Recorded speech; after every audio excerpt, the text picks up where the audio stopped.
Mes de evangelismo y misiones.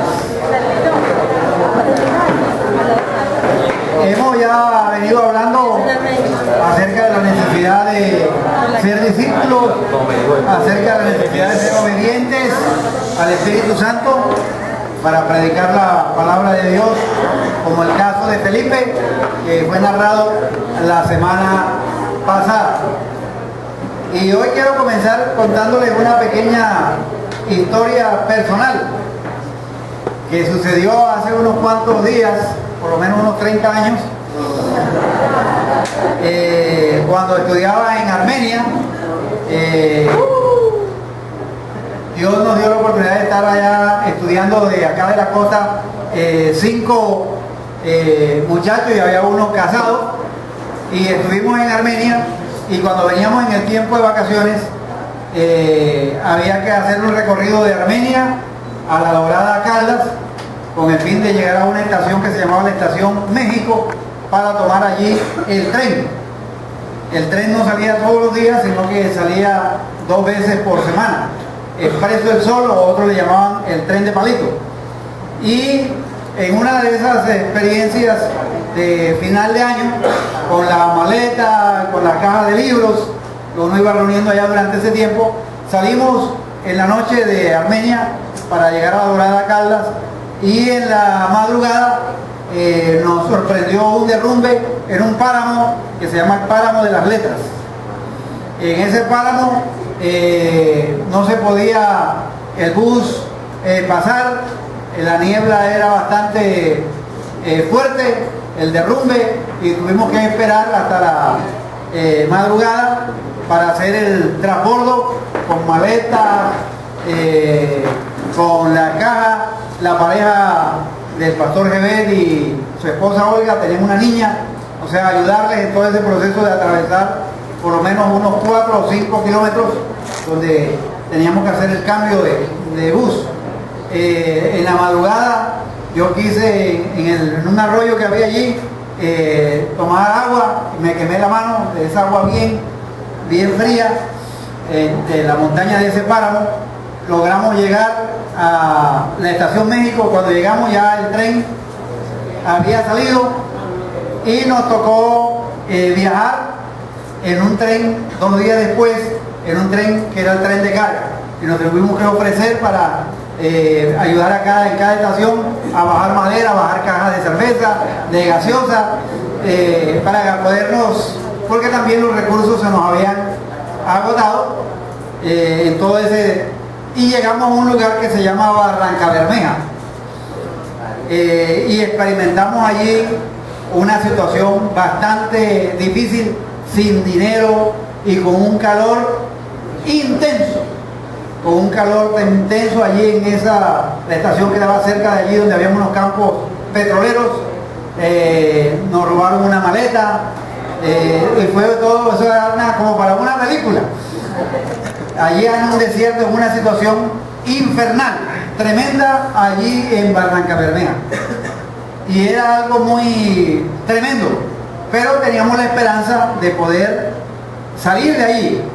O sea, y logramos hacer los arreglos, y logramos que alguien nos diera comida. Una iglesia que encontramos allí en Barrancabermeja nos ayudó con parte del dinero para poder seguir la ruta.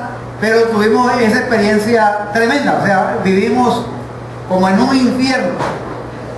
Pero tuvimos la experiencia, y gracias a Dios yo estoy aquí, y muchos de los que estuvimos estudiando en esa época salimos de ese trance tremendo. Voy a hablarles del infierno. No del infierno que vivimos en esa época, que había esperanza de poder salir.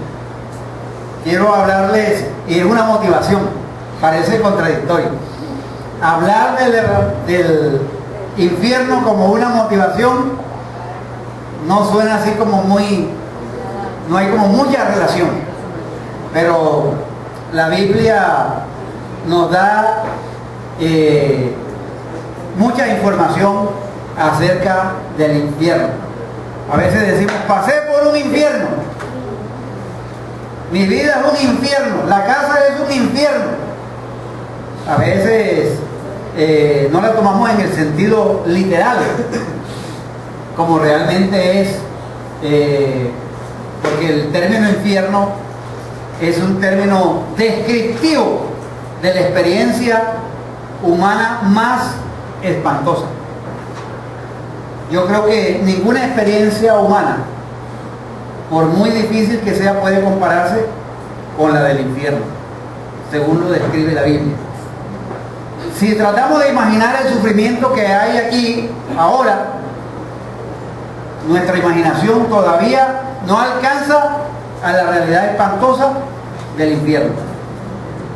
A veces se usa la expresión que lo mandan a poner al infierno como una palabra soez. A veces es un tibio intento humano de considerar el concepto con ligereza y a veces de una manera entretenida. Ahora, eso a veces se hace porque tenemos la tendencia de burlarnos de las cosas que más temor nos causan, reduciendo, a veces pensamos que por hacer chistes o hacer cosas acerca del infierno vamos a reducir ese poder amenazador que tiene. Entonces, no hay ningún concepto bíblico más horrendo ni más aterrador que la idea del infierno, y tampoco es muy popular. No es muy común escuchar en los púlpitos enseñanzas acerca del infierno, pero permítame decirle que esta enseñanza del infierno viene de los propios labios y de las enseñanzas de Jesucristo. Fue el que más habló acerca del infierno.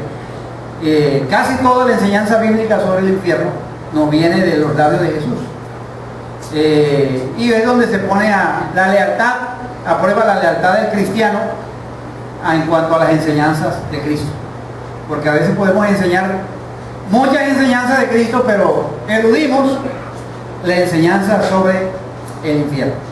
Vamos a pedirle a Dios que nos ayude a entender qué dice las Escrituras acerca de esta realidad. Señor, gracias por el privilegio que nos das de estar en este lugar, y gracias, Señor, por mirar lo que dicen las Sagradas Escrituras.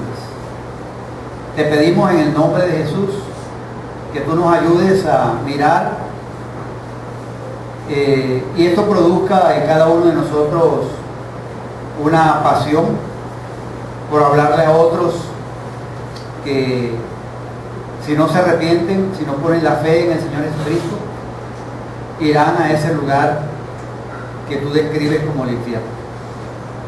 Señor, ayúdanos a ser leales y fieles a tu palabra. En el nombre de Cristo Jesús. Amén. Ahora, es probable que en este asunto del infierno, a veces las descripciones que se hacen se pueden tomar literalmente o como símbolos. Pero yo sospecho que al leer uno las Escrituras encuentra que los símbolos, aunque sean símbolos, no es ningún alivio, porque a veces podemos pensar, bueno, son simplemente símbolos, pero a veces los símbolos no alcanzan a medir toda la realidad, porque son símbolos y no describen totalmente la realidad de lo que la Biblia llama el infierno, que se representa en una imagen que se llama el lago de fuego. Entonces, si algunas imágenes que vamos a compartir de la palabra de Dios son símbolos, entonces debemos pensar también que la realidad puede ser peor de lo que el símbolo sugiere. La función de los símbolos es señalar más allá de ellos, y no nos puede servir de consuelo simplemente pensar que son unos símbolos y que la realidad es menor que esos símbolos. El infierno es un símbolo de la eterna separación de Dios.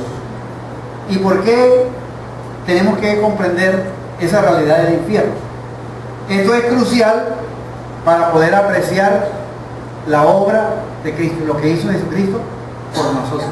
¿De dónde nos libró Jesucristo? Y también nos debe animar para predicar el Evangelio, para que nuestros familiares, para que nuestros amigos, nuestros compañeros no vayan allá. Que aunque no fue preparado para el hombre, sino que fue preparado para Satanás y sus demonios, el hombre por su dureza de corazón y negar la obra de Cristo en la cruz, la muerte de Cristo en la cruz, y aplicarla a su vida, lamentablemente irá hacia allá. Entonces, la Biblia habla mucho acerca de esto, y voy a mencionar unos versículos, pero luego voy a concentrarme en un pasaje. Por ejemplo, la Biblia dice en Mateo 25, 41 que hay un fuego eterno. Mateo, vamos a mirar, yo voy a citar los textos, usted puede anotar los textos. Mateo 3:12 dice: el fuego que nunca se apaga. En el libro de Daniel, capítulo 12:2, donde dice: habrá vergüenza y confusión perpetua. También nos dice San Lucas que es un lugar donde el gusano de ellos no muere y el fuego nunca se apaga. Ese es Lucas 16, 23 y 24. Segunda de Tesalonicenses, versículo 1, 9, dice que será un lugar de eterna perdición. Y el libro de Apocalipsis dice: también beberá del vino, Apocalipsis 14, 10 y 11, también beberá del vino de la ira de Dios, que ha sido vaciado puro en el cáliz de su ira, y será atormentado con fuego y azufre delante de los santos ángeles y del Cordero, y el humo de su tormento sube por los siglos de los siglos, y no tienen reposo de día ni de noche los que adoran a la bestia y a su imagen, ni nadie que reciba la marca de su nombre. Gusanos que no mueren, llamas que no se apagan, eterna condenación, eterna separación, donde no hay reposo de día y de noche. O sea que la experiencia que tuvimos en Barrancabermeja y en ese recorrido es una experiencia terrible, pero salimos de ella, había la esperanza de salir, pero de esta realidad llamada el infierno, muy difícil e imposible. Vamos a una historia o a una parábola, porque ese es el gran problema que encuentra uno en esta historia o parábola, y es la historia o la parábola del rico y Lázaro. Allí donde quiero concentrarme, porque esos textos que le acabo de dar, y hay muchos más, nos hablan de esa realidad. Y según los escritores, los comentaristas han dicho que es una de las parábolas más controversiales. Pero vamos a leerla. San Lucas capítulo 16, versículo 19 al 31. San Lucas 16, 19 al 31. Prestemos atención a esa historia. Había un hombre rico que se vestía de púrpura y de lino fino y hacía cada día banquete con esplendidez. Había, capítulo 16 de San Lucas, versículo 19, ahora el versículo 20, había también un mendigo llamado Lázaro, que estaba echado a la puerta de aquel lleno de llagas, y ansiaba saciarse de las migajas que caían de la mesa del rico. Esta es una historia o una parábola que está contando Jesús. Y en relación al pobre decía que aún los perros venían y le lamían las llagas. La historia nos dice que aconteció que murió el mendigo y fue llevado por los ángeles al seno de Abraham. Y murió también el rico y fue sepultado. Y en el Hades, o sea el rico, alzó sus ojos, estando en tormentos, y vio de lejos a Abraham y a Lázaro en su seno.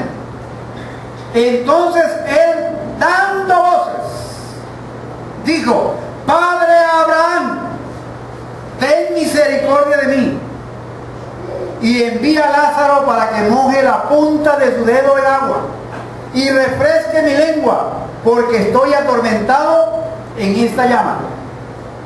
Pero Abraham le dijo: Hijo, acuérdate que recibiste tus bienes en tu vida, y Lázaro también males, pero ahora este es consolado aquí y tú atormentado.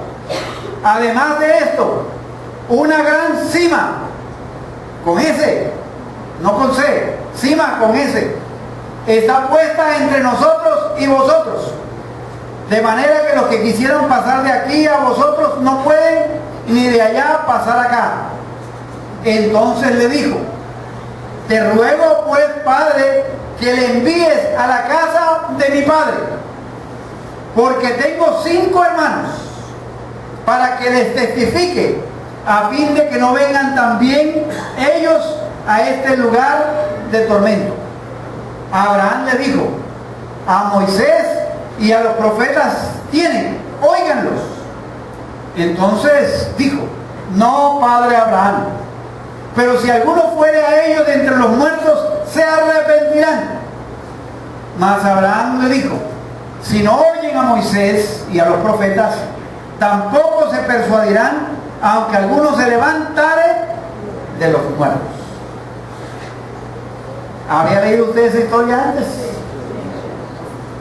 Esa es una de las historias que ha causado mucha controversia en relación con las demás, porque algunos dicen que es una parábola o es un hecho real, y hay que entender claramente que la enseñanza central no se vería afectada por el detalle de si es parábola o si es una historia real. O sea, si es una parábola, también hay una verdad central, y también si es una historia, contiene también verdades que son reforzadas y son respaldadas por otras escrituras. Entonces, ¿por qué estudiamos esta historia? ¿Por qué miramos esta historia en relación al infierno? ¿Por qué fue el rico al tormento y por qué Lázaro a la bienaventuranza? ¿Por qué miramos y entendemos cuáles son los pecados del rico y cuáles fueron las bendiciones de los pobres o del pobre?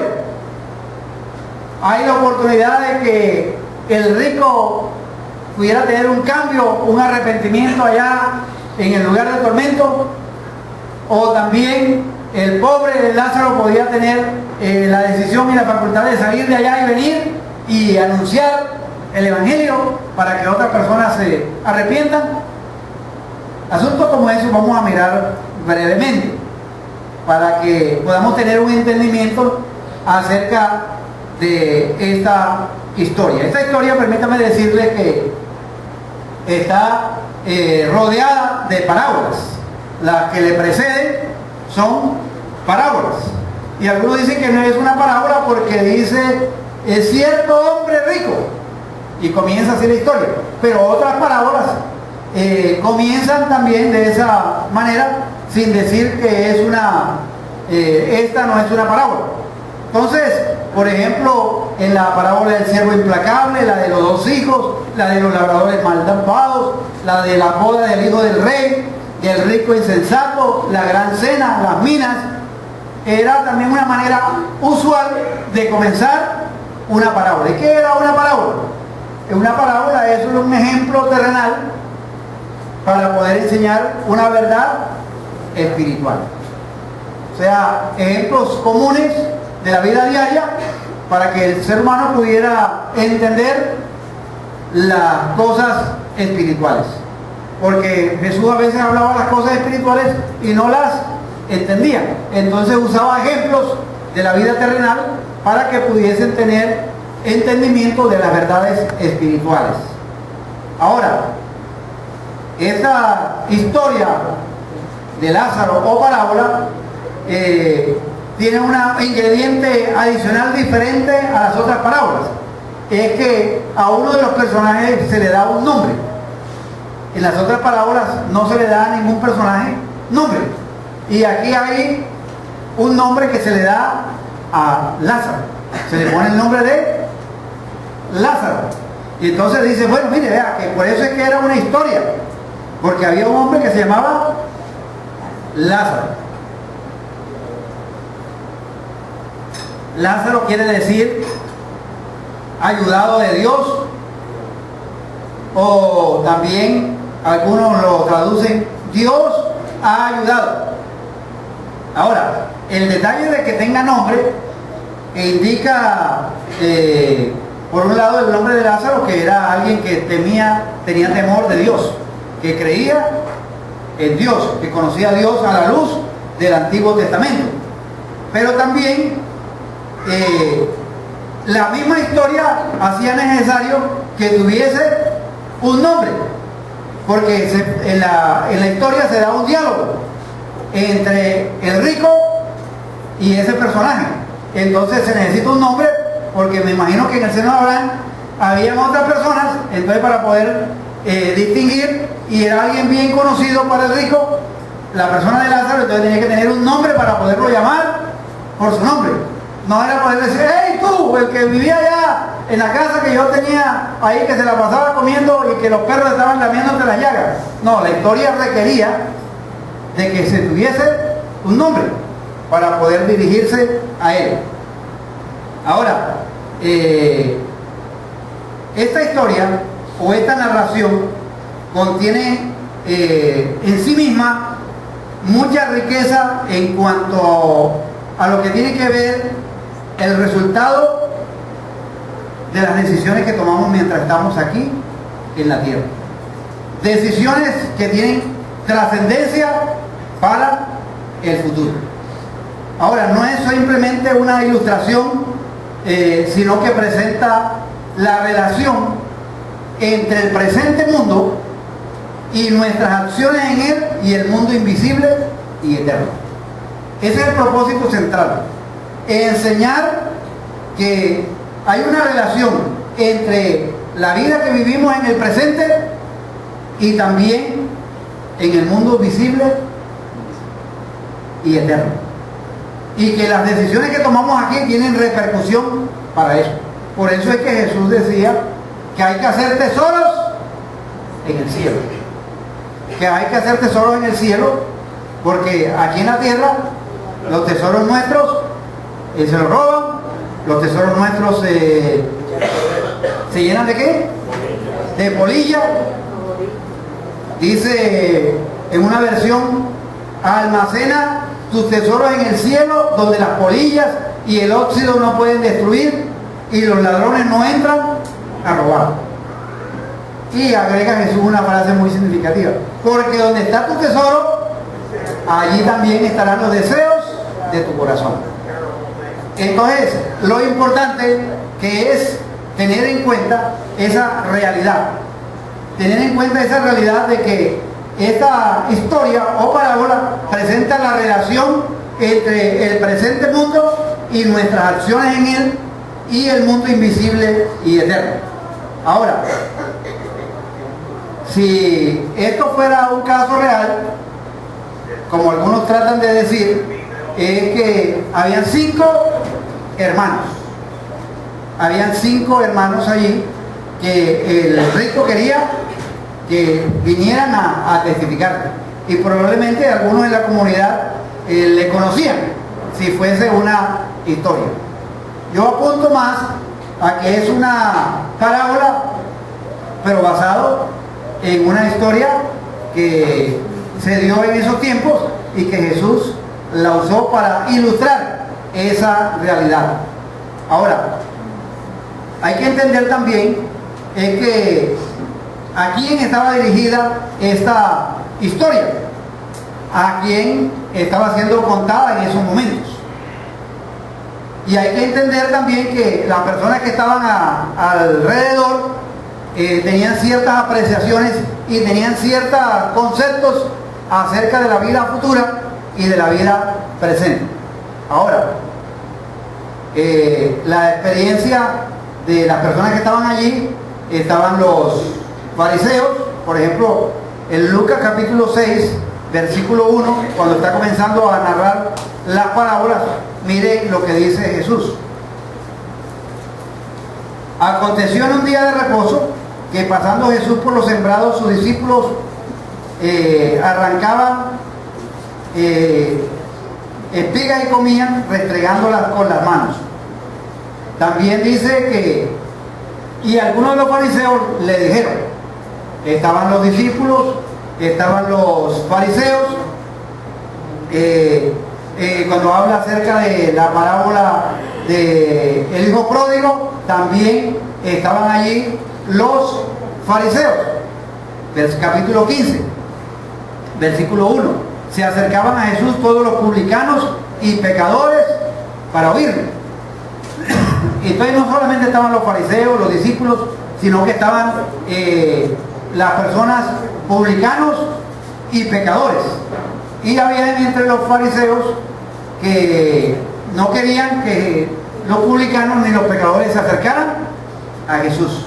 Entonces, habían publicanos y pecadores que querían seguir a Jesús, pero estaban los escribas y los fariseos que murmuraban. Miren el versículo 14 de Lucas 16. Versículo 14 del capítulo 16. Y oían también todas estas cosas los fariseos, que eran ávaros, y se burlaban de él. O sea, que estaban más bien era pensando no en las personas, sino en los recursos de la persona. Y estaban unas personas con el deseo de conocer a Jesús. Entonces, en ese ambiente había personas que estaban enfocadas solamente en el presente, como los fariseos. No les interesaba tanto a la gente, sino el dinero de la gente, y no es muy distinto al día de hoy, donde a veces hay muchas teologías que están interesados más en el dinero de la gente que en las personas, en las necesidades de las personas. Entonces, las actitudes que había en ese momento eran actitudes de muchas personas solamente pensando en el presente y no pensando en el futuro. Esta es una historia para nosotros los creyentes que está relacionada con la mayordomía de la vida en cuanto a hacer previsiones para la vida futura. Que no todo se enfoca en la vida del presente. La necesidad de hacer tesoros en el cielo. Y esa es una realidad. Nosotros a veces vivimos toda nuestra vida enfocada en las cosas de aquí, de la tierra. Enfocados en cosas que no son malas. Proveer, hacer previsión para la educación de nuestros hijos, previsión para la salud, previsión para tener una casa, previsión para el carro, y eso está bien. El problema es que a veces nos enfocamos tanto en eso que perdemos de vista la realidad de la vida futura. Y pensamos, como pensaban algunos fariseos, que solamente la vida consistía en el presente. O como dijo aquel, vivamos, comamos, que mañana moriremos. Una vida enfocada solamente en los deleites. Y ahí viene el contraste tremendo entre este hombre. No hay una condenación al rico porque era rico, sino porque el rico no vive, porque ahí la Biblia habla de ricos para Dios, que tienen lo que tienen y Dios le da más, pero siempre están enfocados no solamente en la riqueza, sino que es un medio para servir y hacer tesoros en el cielo. Entonces hay un contraste muy marcado entre el rico y el pobre. Entonces quiero aclarar que el rico no fue al Hades o no fue al infierno porque era rico, sino por la actitud que él tenía de sus riquezas y enfocado en esta vida. Y tampoco la historia quiere decir que el pobre fue porque era pobre. Entonces, porque era pobre, y entonces los pobres tienen derecho al reino de los cielos. Sino, el consuelo que recibió el pobre fue porque cuando estuvo en tierra, él puso su confianza en el Dios que era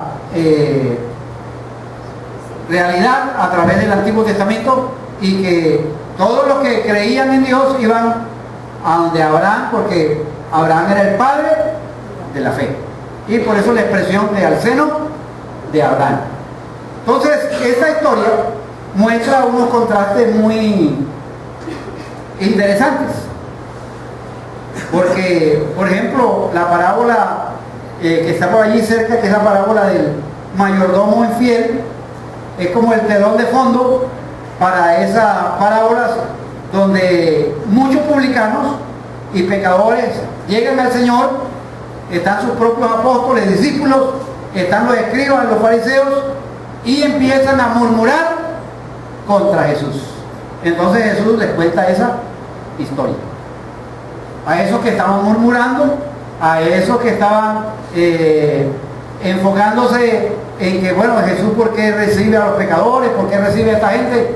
Y Jesús entonces lanza esta historia. El que tiene oídos para oír, oiga. Ahora, ellos, una de las características de los fariseos es que ellos se justificaban a sí mismos delante de los hombres.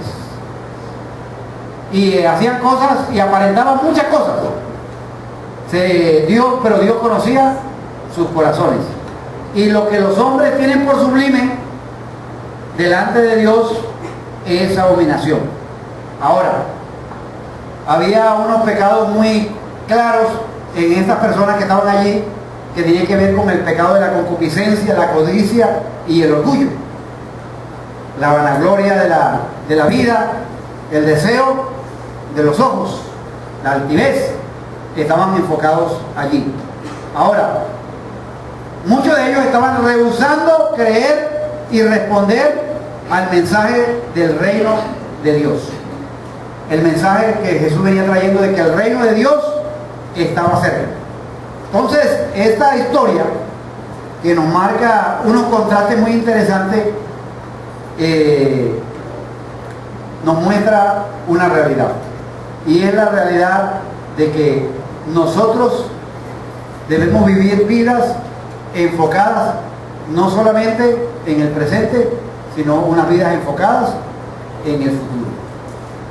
El verdadero significado para los fariseos era que ellos vivían vidas para sí mismos y no para Dios ni para el prójimo. Todo en función de ellos mismos y no de Dios y de los demás. Y eran los guías espirituales de ese momento. Y se habían prostituido en ese sentido. Y no querían mostrar misericordia a los publicanos y a los pecadores que estaban buscando salvación. Entonces el mensaje va dirigido a los publicanos, a los fariseos, a los pecadores, a los discípulos y al resto de los seguidores de Jesucristo. El hombre rico dice que vestía de púrpura y lino fino, o sea, ropa de marca. O sea, era un hombre que vivía a la moda. Y en la púrpura y el lino fino en ese momento era lo mejor de lo mejor. O sea, ropa de caché, ropa de calidad. Él no compraba allá en los agáchates ni nada de eso. O sea, lo que era marca, allí estaba ese hombre, vestía de púrpura, lino fino, y el mayor lujo de vestir en ese entonces él lo tenía.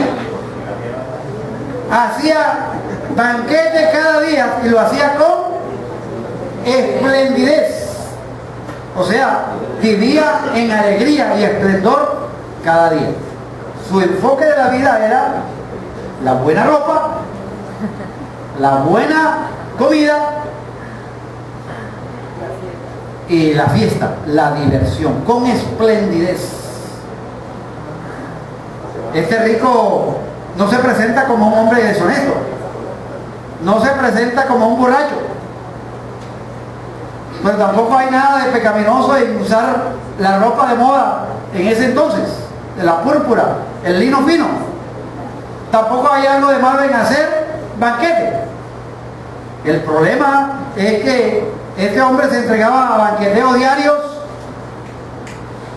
y estaba enfocado en él, mientras había un hombre que estaba allí con necesidad y no se preocupaba por la necesidad de esa persona.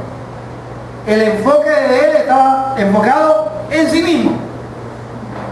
Primero yo, segundo yo, tercero yo, y encima de mí el sombrero.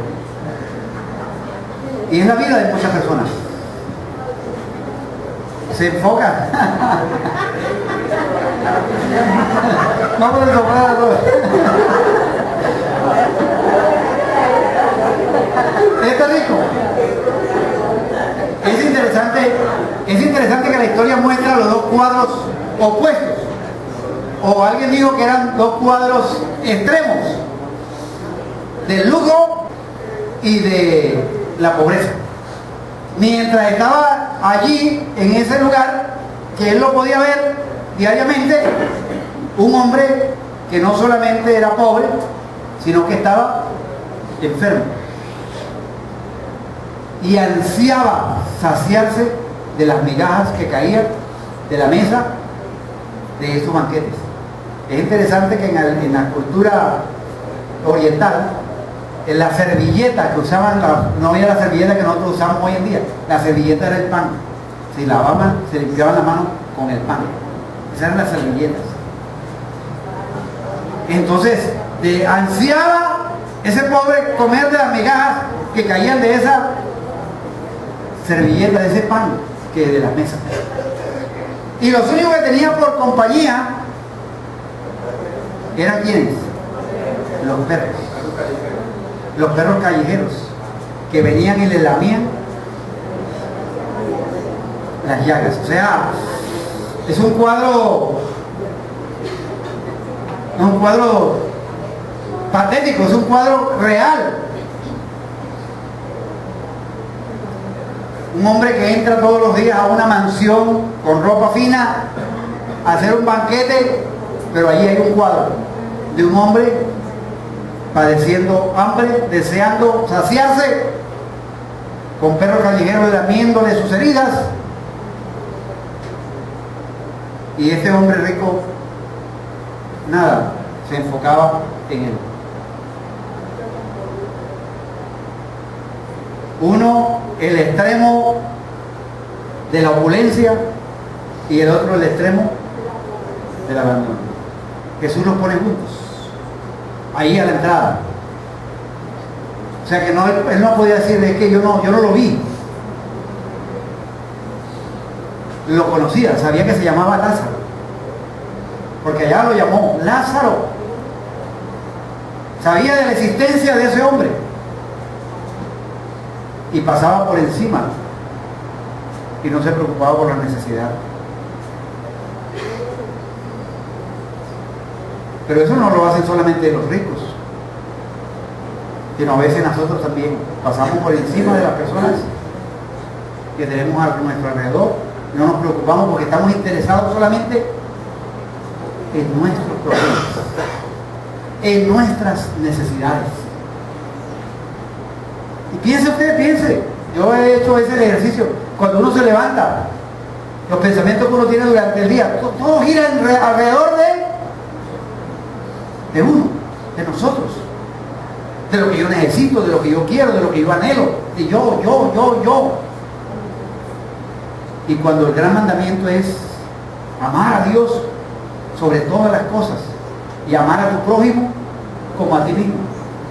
Pero a veces nos amamos tanto nosotros a nosotros mismos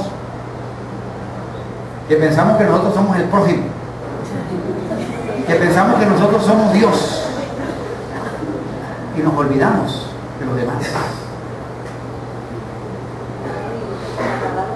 Esta historia muestra esa realidad, la realidad de que tanto el uno como el otro murieron.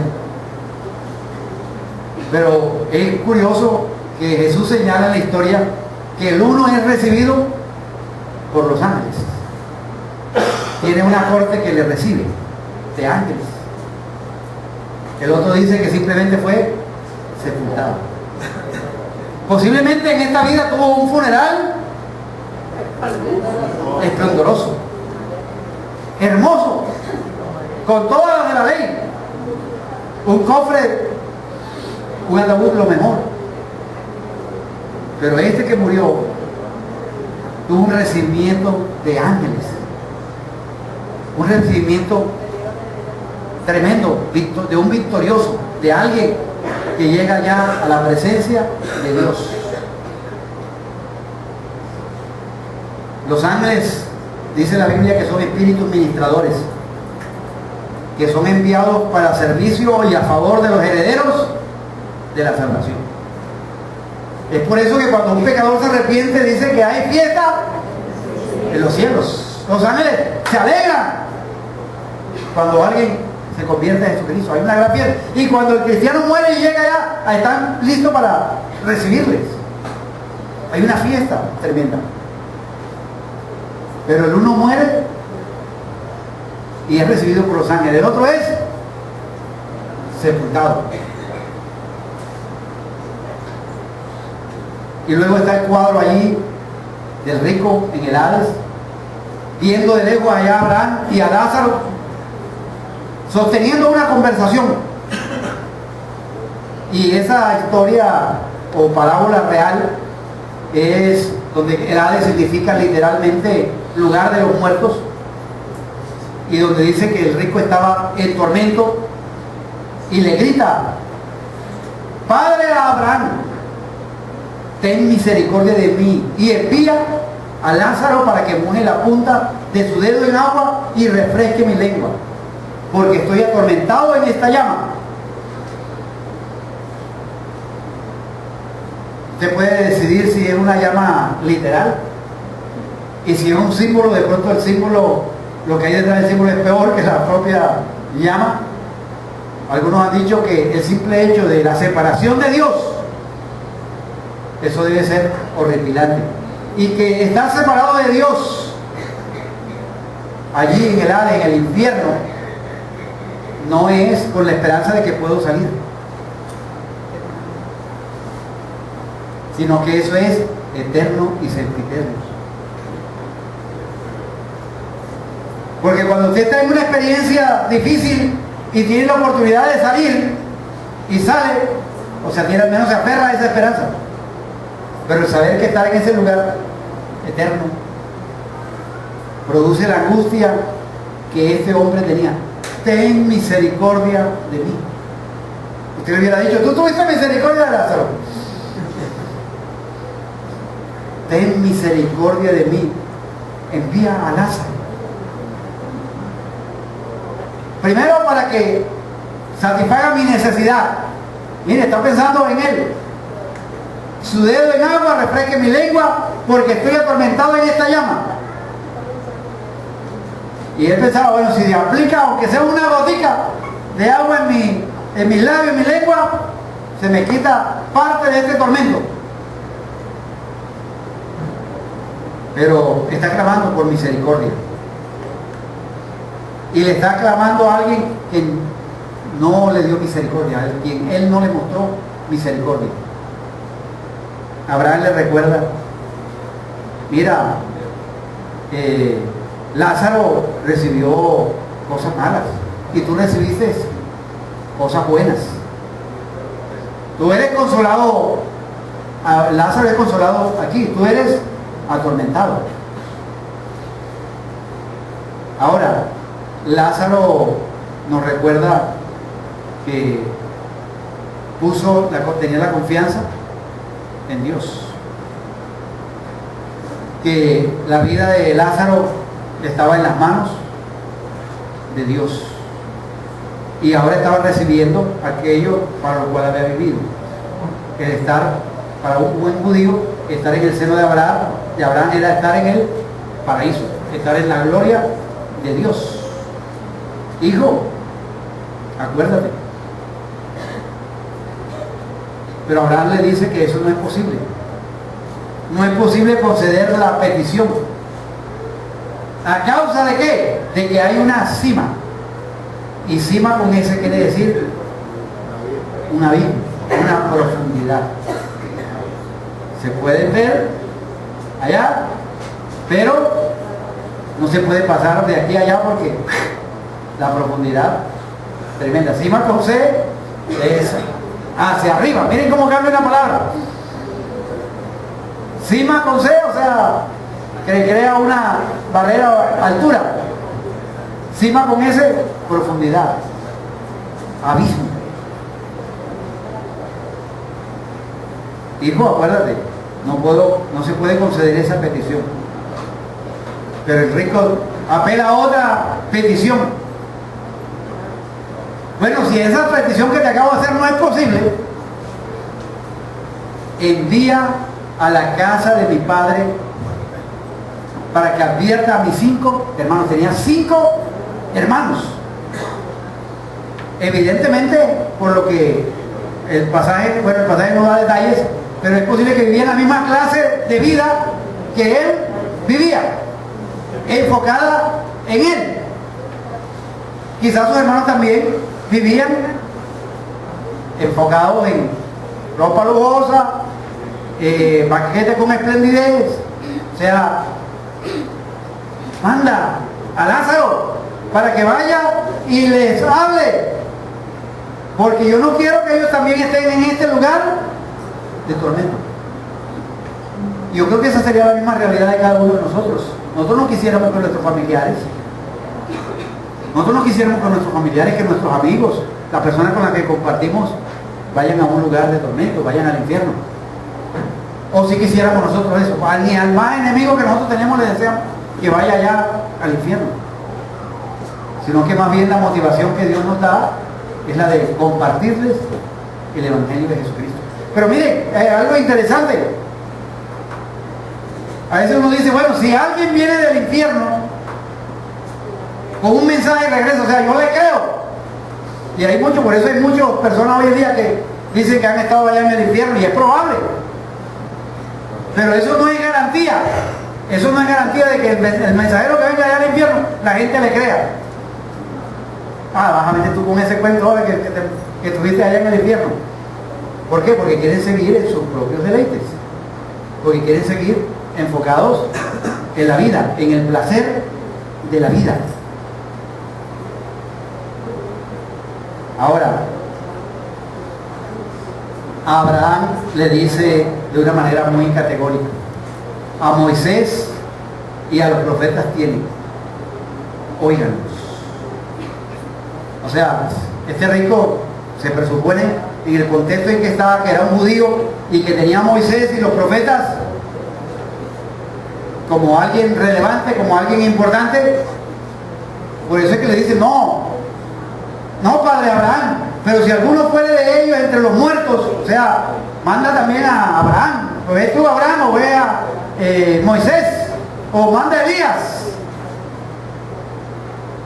Ahora, de pronto se estaba diciendo que estaba de pronto, ya eso es un argumento, una hipótesis que yo miré, es que de pronto él se estaba justificando: Dios, tú no has sido justo conmigo. Porque si yo hubiese tenido la oportunidad de escuchar a Moisés, a Elías, que hubiese ido de aquí, de este lugar de tormento, y me hubiera hablado, yo tal vez me hubiera arrepentido. Mis amados hermanos, hay decisiones que tomamos aquí y que en la eternidad ya no tienen reversa. Si usted no ha tenido una relación con Dios, si la persona no ha tenido un encuentro personal con Jesucristo, si no ha puesto su fe y no se ha arrepentido en Cristo Jesús, o sea, ya después que la persona muera, no se puede hacer nada por esa persona. Está establecido que los hombres mueran una sola vez. Usted puede, como hacía alguien en la antigüedad, que si usted daba cierta moneda y compraba cierta reliquia, cierta cosa, apenas que caía la moneda en el fondo, el alma salía de allá del purgatorio para obtener dinero. Y hoy en día, la famosa teología de la prosperidad está enfocada en la actitud del rico, vivir para el propio placer, vivir para la comodidad, para el lujo, para la comida, sin importarnos las cosas eternas, sin preocuparnos por las personas que necesitan de nuestra ayuda. El mundo se ha camuflado a través de esa teología y nos presenta esa realidad enfocada solamente aquí en el presente. Abraham le dice, mira, no es Lázaro, sino rico, si no oyen a Moisés y a los profetas, tampoco se persuadirán aunque algunos se levanten de los muertos. Contundente la respuesta de Abraham, contundente. Así vaya Moisés, así vaya Elías, así vaya que sea, no se persuadirán, porque esa responsabilidad de testificar y anunciar no es responsabilidad de los muertos, esa es responsabilidad de nosotros los vivos, la de testificar, de hablar del amor de Dios, de lo que hizo Jesucristo en la cruz del Calvario por nosotros. Esa es nuestra responsabilidad. No esperemos que nuestros familiares, nuestros amigos vengan muertos y les hable del Evangelio. O no esperemos que ellos mueran para después nosotros hacer oraciones, largas oraciones, dar cierta ofrenda y cierta para que salgan de allá. No. La decisión es aquí. La pregunta que yo me hice es: ¿cómo estoy yo administrando las cosas que Dios me ha dado? Esa parábola está dentro del contexto de la mayordomía. Nosotros somos mayordomos, no somos los dueños de la vida, no somos dueños de lo que tenemos. El dueño es Dios. Dios nos las ha prestado, nos las ha puesto a nuestra disposición. ¿Qué estamos haciendo? ¿Qué estamos sembrando? ¿Dónde estamos sembrando? Porque recuerden que lo que uno siembra, eso también cosecha. Estamos sembrando solamente para nosotros mismos. Estamos sembrando solamente para nuestro bienestar, no el bienestar de otros, no la salvación de otros. Piense usted en una semana, piense de lunes a domingo, en sus actividades diarias. ¿Cuánto tiempo usted invierte para ser misericordioso con otras personas? Y no solamente misericordioso en el sentido de atender a los pobres, esa es una parte, pero el ser misericordioso implica también el hablarles del amor de Dios, de hablarles del Evangelio, de predicarles la palabra de Dios. Usted hoy tiene muchas oportunidades, no solamente a nivel personal, sino tiene a través del Facebook, a través del Twitter, a través de WhatsApp, a través de diferentes medios. Pero a veces utilizamos eso de para, hoy amanecí con flojera.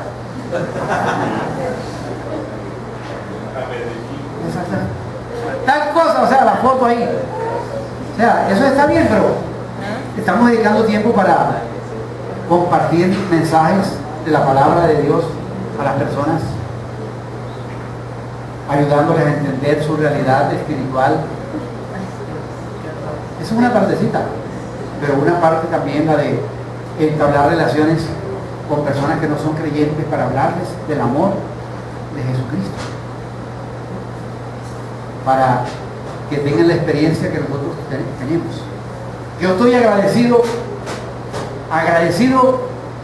por mi cuñado, porque no solamente me presentó a la esposa que ahora tengo, sino que me presentó el Evangelio, me compartió el Evangelio.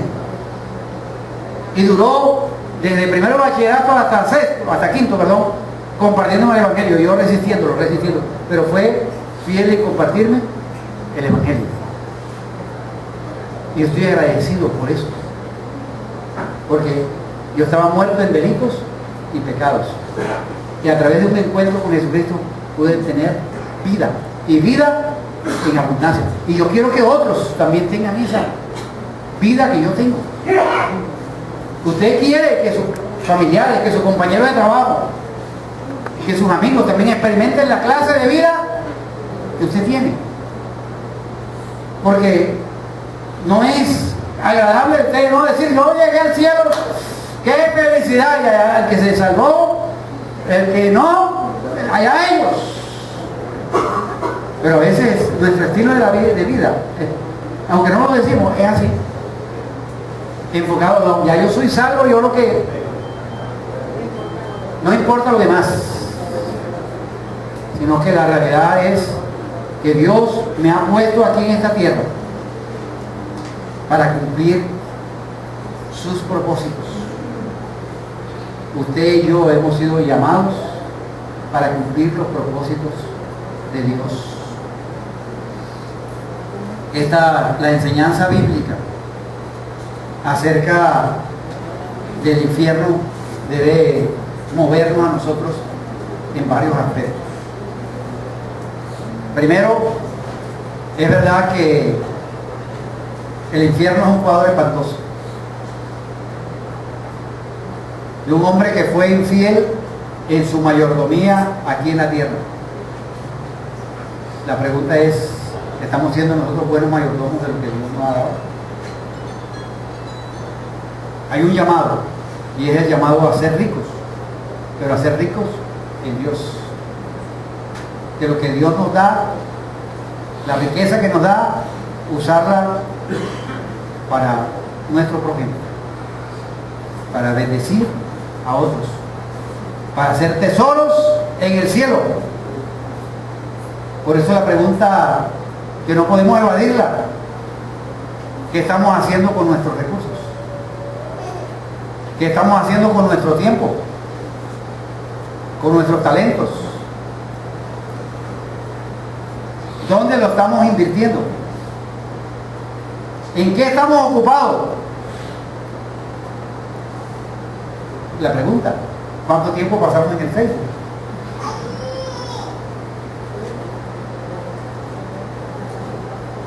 ¿Cuánto tiempo pasamos meditando las Escrituras? ¿Cuánto tiempo pasamos orando? ¿Cuánto tiempo pasamos compartiendo del amor de Dios a otros?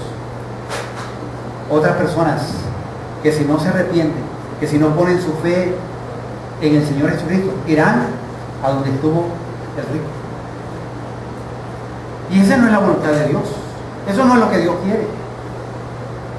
Es por eso el llamado que Dios nos hace: ir y hacer discípulos a todas las naciones, para que experimenten el reino, para que experimenten la realidad de una vida con Dios. Esta historia nos da pauta sobre el significado verdadero de la vida. La vida nuestra debe tener una estrecha conexión con el futuro, con la vida eterna, que empezamos a disfrutar desde que conocemos a Jesucristo. Por eso tenemos que tener los pies en la tierra, pero con un enfoque hacia la eternidad. Esta parábola nos quita como el velo, nos levanta el velo entre este mundo material y el mundo invisible y eterno, que necesitamos que muchas veces Dios nos lo muestre, porque a veces estamos tan enfocados aquí, que nos vemos allá, Y Dios quería que las personas en ese momento que estaban escuchando vieran que hay una realidad que es más allá de lo de aquí del presente. Si no testificamos, ¿a dónde irán nuestros familiares? ¿A dónde irán nuestros amigos? ¿A dónde irán nuestros vecinos? Probablemente ha estado con intenciones de hablarle a fulano de tal, pero tienes que hacer planes para hablarle a esa persona. Por eso debe venir al cursillo, porque de eso vamos a hablar. De no simplemente orar, sino planificar de cómo llegar a las personas, estrategias, formas para llegar a las personas, para hablarles del amor de Dios. La Biblia está llena de verdades concernientes al mundo invisible, y esta historia o parábola confirma la revelación del resto de las Escrituras. El infierno es una realidad, no es una fábula, no es un cuento. Así como nosotros creemos que hay un cielo y que los que hemos puesto la fe en el Señor Jesucristo vamos a gozar de Él, también la Biblia afirma que hay una realidad que se llama el infierno. Y esas decisiones hay que tomarlas aquí, en la tierra. El perdido va a un lugar o a un estado de tormento consciente, así como el salvado va a una bienaventuranza consciente de la realidad. Y hay una cima entre las dos situaciones, entre los dos estados, entre los salvados y los perdidos. Y esta situación es irrevocable. Estando allá no se puede decir, no, yo aquí me arrepiento, es que la cosa aquí está tan difícil en el infierno que ahora sí no, es así como me habían dicho, a la oración aquella que me enseñó Rocío. Ay, Señor, voy a repetir esa oración que me dijo Rocío allá cuando yo estaba vivo. Entonces la hago aquí y con él ya no hay reversa. Irrevocable. Esas son una de las situaciones en las cuales no hay marcha atrás. Y yo creo que lo más triste allá van a ser los recuerdos de las oportunidades que tuvimos de haber escuchado el Evangelio. Esa persona, de haber escuchado el Evangelio, de todo el tiempo que personas me dieron testimonio, no solamente verbal, sino de vida. Porque también con nuestra vida testificamos, con nuestra vida hablamos. Mostramos el amor de Dios, mostramos la misericordia de Dios. Un llamado para cada uno de nosotros. Nosotros los seguidores de Jesucristo. Hablemos del amor de Dios, hablemos de Cristo. Cristo dijo cuando estaba aquí en la tierra, si nosotros no hablamos, aún las piedras hablarán. Ahora, Dios ha dado luz y ha dado advertencia. Nosotros los cristianos somos sus instrumentos. Los ángeles lo pueden hacer. Una persona puede venir de allá, del más allá, al más acá y hablar, pero ese no es el medio que Dios estableció hombres y mujeres como nosotros, seres humanos frágiles, débiles, para ser sus testigos. Y por eso digo que cuando viniera el Espíritu Santo nos íbamos a ser testigos en Jerusalén, en Judea, en Samaria y hasta lo último de la tierra. Seríamos llenos del poder de Dios para testificar. Así que no tenemos excusa. No tenemos excusa para no hablar de Dios. Iglesia Bíblica Coinonía, Martín Cueto. Hagan tesoros en el cielo. Sean ricos en Dios. Hagan todo lo que hagan aquí en la tierra con miras hacia la eternidad. Porque lo que acumulemos aquí en esta tierra se queda. Yo nunca he visto un funeral donde donde lleven la moto, donde lleven el televisor, donde lleven el computador, donde lleven todas esas cuestiones para usarlas allá. Eso se queda aquí. Y a veces lo que dejamos aquí, los que quedan aquí se pelean por eso. Esa es la realidad. Se enfrascan en una pelea por lo que nosotros dejamos. Hacer tesoros en el cielo. Que Dios nos ayude a cada uno de nosotros a invertir en el reino de Dios, a preocuparnos por el necesitado. Que seamos movidos a misericordia. Y un acto de misericordia es el acto que tuvieron con nosotros de habernos hablado de Jesucristo. Cierre sus ojos y reflexione por unos momentos.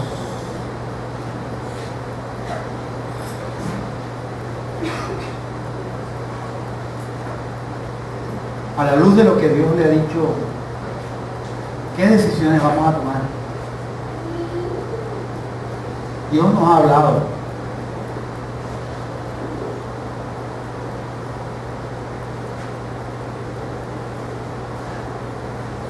Decida usted delante de Dios dónde va a poner su corazón.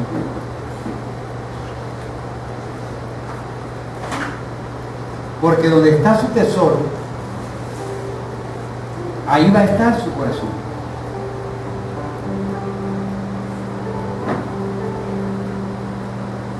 Si su tesoro está aquí, si mi tesoro está aquí, mi corazón va a estar allí. Y todas las cosas van a girar en torno allí donde yo tengo el corazón.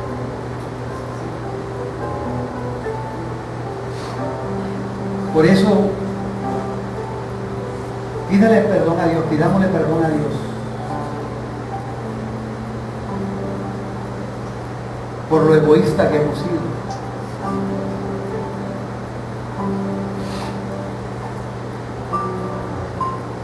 Señor, perdónanos, porque de una u otra manera todos hemos sido egoístas. No hemos sido misericordiosos con la misericordia con la cual nosotros hemos sido tratados por ti, Señor. Dele gracias a Dios por la persona que le compartió el Evangelio.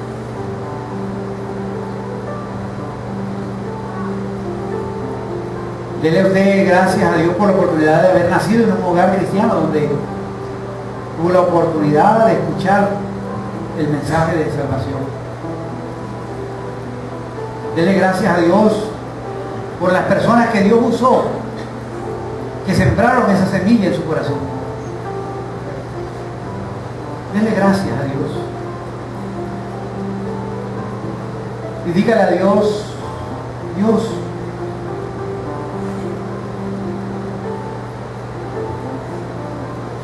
tú amas al pecador, Señor. Tú me amaste a mí cuando yo estaba muerto en mis delitos y pecados. Yo quiero ser un instrumento en tus manos.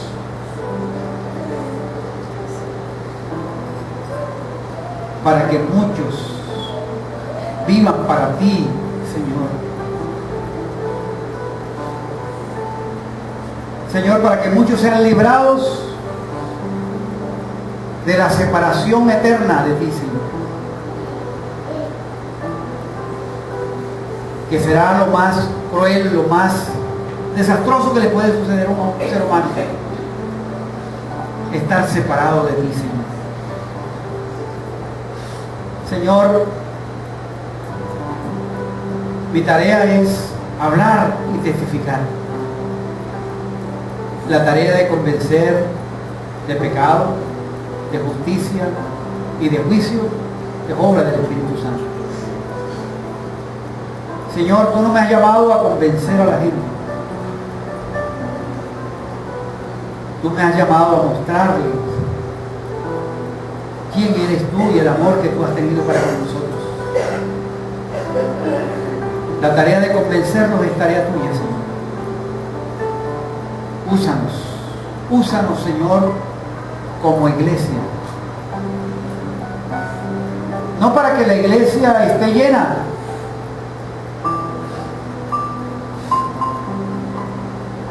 sino para que muchos experimenten el amor tuyo, Señor, y sean librados de la ira venidera. Señor, yo no quiero que mis amigos, mis familiares, vayan a ese lugar de separación donde el gusano no muere.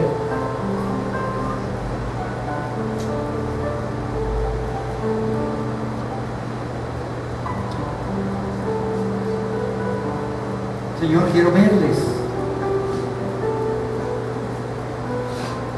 Señor, renunciamos en esta mañana al egoísmo. Señor, perdónanos porque nos hemos dejado absorber el mundo. Tú nos has dicho que no amemos al mundo ni las cosas que el mundo ofrece. Señor, cuando amamos al mundo, el amor tuyo no está en nosotros. Señor, el mundo solo ofrece un intenso deseo por el placer físico, un deseo insaciable por todo lo que ve, también por el orgullo de nuestros logros y posesiones.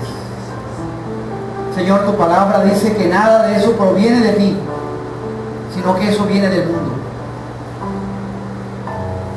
Tú dices que este mundo se acaba junto con todo lo que la gente tanto desea. Pero el que hace la voluntad de Dios vivirá para siempre. El que te agrada a ti vivirá para siempre, Señor.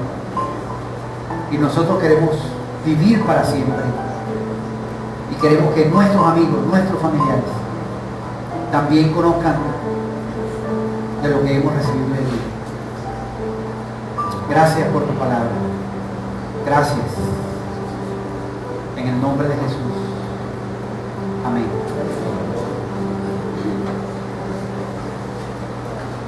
Que Dios tenga misericordia de nosotros y nosotros tengamos misericordia de los demás. Amén.